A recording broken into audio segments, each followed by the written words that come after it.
குழுவில் உள்ள அனைவருக்கும் வணக்கம். இன்றைக்கி வரைக்கும் நான் நிறைய ஆடியோ போட்டிருக்கிறேன்.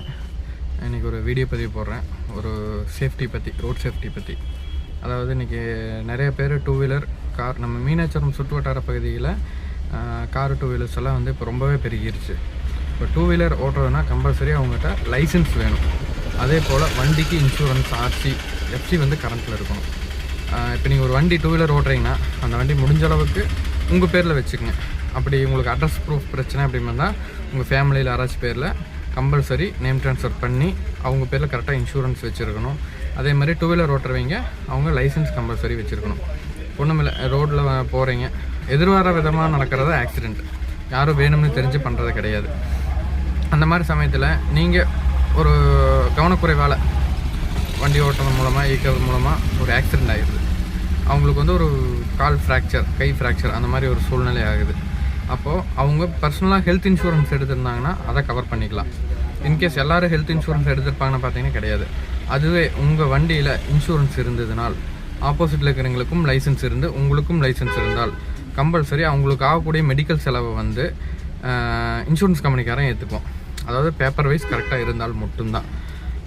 அதே போல் பார்த்திங்கன்னா யாரோ ஒருத்தருக்கு லைசன்ஸ் இல்லைனாலும் இஷ்யூ ஆகும். அந்த மாதிரி இருக்கையில் அவங்களுக்கு கிளைம் கிடைக்காது. இப்போது கவர்மெண்ட் ஹாஸ்பிட்டலில் நான் குறை சொல்ல வரல, ஆனால் ட்ரீட்மெண்ட்டு கொஞ்சம் லேட் ஆகும். இப்போது ஏன்னா சீனியாரிட்டி படி தான் ஒரு சர்ஜரி ஆகட்டும், எதாகட்டும் ஒரு சீனியாரிட்டி படி தான் நடக்கும். உடனடியாக போனதே சர்ஜரி நடக்காது. அதனால் இதுவே இன்சூரன்ஸ் கரெக்டாக இருந்தால் நம்ம ஒரு அட்வொகேட் மூலமாக வந்து நம்ம இதை கேஸ் எஃப்ஐஆர் போடுறோம். எஃப்ஐஆருங்கிறது வந்து ஒரு குத்தம் கிடையாது, சரிங்களா? அதாவது ஒரு விபத்து நடந்துருச்சுன்னா அதை வந்து அரசாங்கத்துக்கு வந்து தெரியப்படுத்தி ஒரு ரெஜிஸ்டர் பண்ணி அதன் மூலமாக இன்சூரன்ஸ் கம்பெனிக்காரங்கிட்ட இருந்து நமக்கு உரிய காப்பீட்டு தொகையை வாங்குகிறோம். அதுக்காகத்தான் வந்து இந்த ஒரு எஃப்ஐஆருங்கிற ஒரு யாரும் வந்து ஆக்சிடென்ட்டு வேணும்னு பண்ணுறது கிடையாது. சிலவங்க வந்து ட்ரிங்க் அண்ட் ட்ரைவ் அந்த மாதிரி இஷ்யூஸ் எல்லாம் நடக்குது. முடிஞ்ச அளவுக்கு ட்ரிங்க் அண்ட் ட்ரைவ் குறைச்சிக்கணும், பண்ணவே கூடாது, தவறான விஷயம். இப்போ மேக்ஸிமம் 100% ஆக்சிடென்ட்ஸ் பார்த்தீங்கன்னா மீனாட்சிபுரம் சுற்று வட்டார பகுதியில் குடிபோதையினால் ஆகிற விபத்துக்கள் தான் அதிகம், நான் ஃபேஸ் பண்ண வரைக்கும்.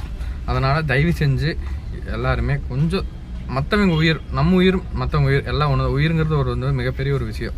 நம்ம சாதாரணமான நம்ம பண்ணக்கூடிய ஒரு தவறுனால ஒரு உயிர் போடுறவங்க மிகப்பெரிய அந்த குடும்பத்துக்கு வந்து மிகப்பெரிய இழப்பாக ஏற்படுது. அதனால் தயவு செஞ்சு எல்லோரும் கொஞ்சம் அவேர்னஸாக இருங்க.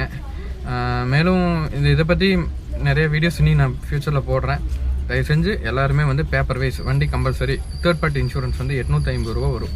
அந்த தேர்ட் பார்ட்டி இன்சூரன்ஸ் போட்டு வச்சுக்கோங்க. லைசன்ஸ் இல்லாதீங்க, வண்டி ஓட்டாதீங்க. தயவு செஞ்சு ஒரு 2000-2500 செலவு பண்ணி ஆர்டி ஆஃபீஸில் போய் நீங்கள் வந்து ப்ரோக்கர் மூலமாக போனதில்லை, நீங்கள் டைரெக்டாகவே போய் ஆர்டி ஆஃபீஸில் போய் லைசன்ஸ் எடுத்துடலாம். License must. லைசன்ஸு, இன்சூரன்ஸு, வண்டிக்கு பேப்பர் கரெக்டாக இருக்கணும். அதாவது வந்து எஃப்சி